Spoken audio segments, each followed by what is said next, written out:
Hi guys, how you doing? Welcome back to the Light Finance Global YouTube channel. It's my pleasure to be with you again. Today we are going to discuss Nasdaq and the possibility to earn the money in the near future. So without further ado, let's jump straight into the video.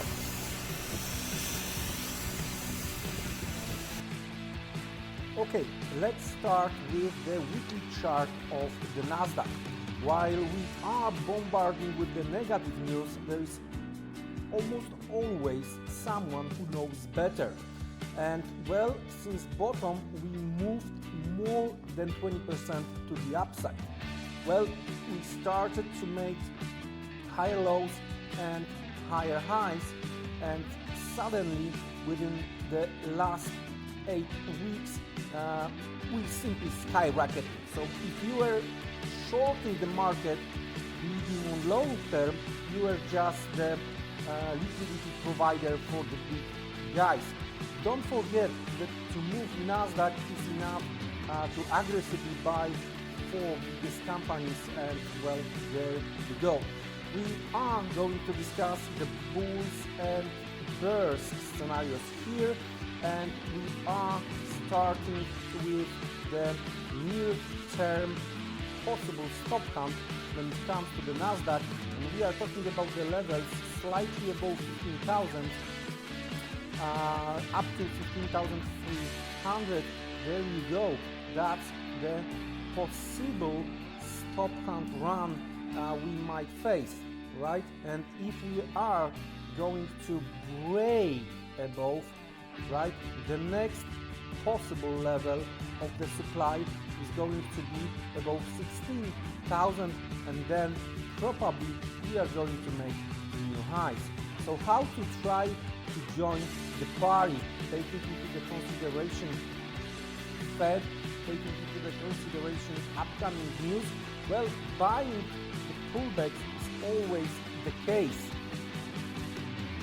In that particular example, right, I'm going to discuss this double bottom. We are going to switch to daily to discuss this better, and then that particular low around 13,500. So let's switch lower. Let's have a look what we have on the daily to prepare to earn some money from the long side. Well, as you can see,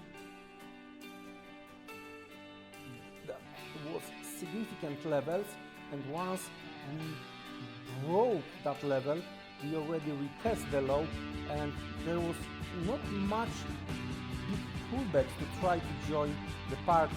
So what I would do right now, I would, well, wait a bit for some kind of the pullback, and don't forget the first target is very, very close to what we are right now. So what I would do, I would watch the daily chart, I would watch this particular consolidation, all right, and I would wait for some kind of the pullback into 50% of that consolidation.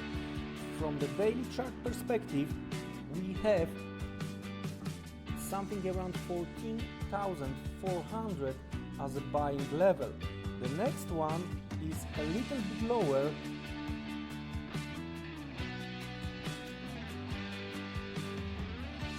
is this consolidation, right, with the retest of the low from the weekly. And if we are talking about the 50% of that consolidation, we are talking about the levels close to 13,700.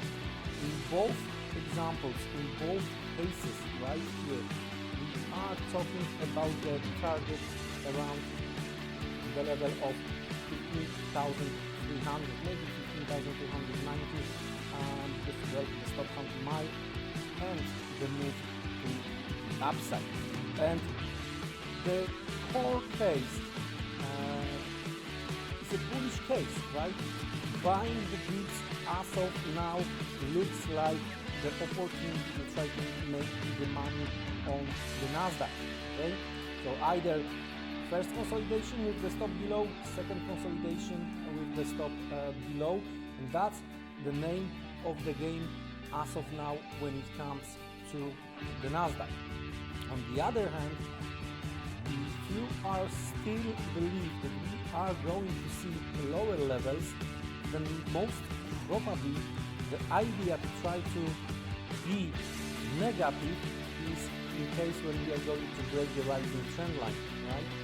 And here I would wait for the market to try to move above this horizontal blue line over here based on the weekly chart and failing going lower, maybe leaving the upper shadow.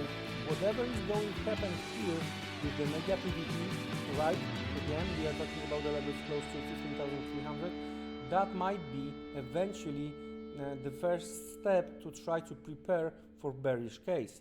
Because if we are going to fail here, it would be great to see next step as a trying to break the line.